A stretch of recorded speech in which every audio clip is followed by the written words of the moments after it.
得啊，你睇今日又有好多人類嚟朝拜我哋熊貓啦。朝拜？佢哋唔係嚟參觀我哋嘅咩？唔係，你實在太年輕太天真啦。我哋熊貓先至係呢個世界嘅主人啊嘛，人類只係我哋嘅僕人嚟嘅咋。但係佢哋又俾啲竹葉我哋食，又幫我哋打掃間房屋，咁呢啲唔係照顧我哋咩？呢啲咪正正係人類臣服於我哋嘅表現咯。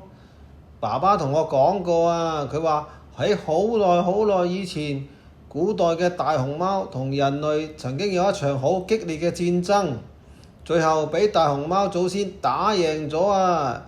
所以人類就需要世世代代咁服侍我哋熊貓啦。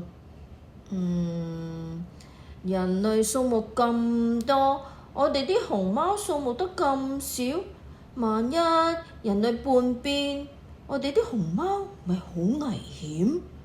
咁你又唔使驚，你有冇留意到佢哋每個人手上面都有部手機啊？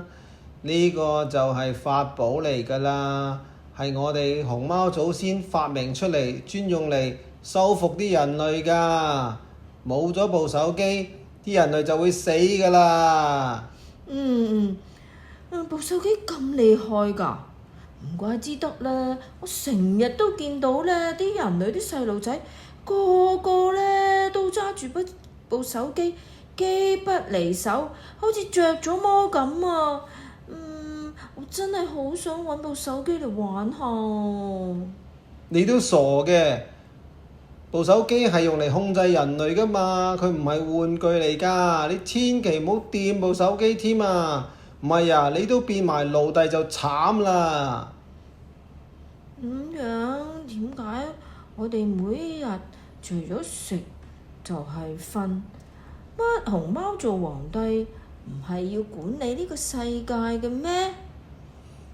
管理世界好攰㗎，我哋有人類幫手咪就得咯。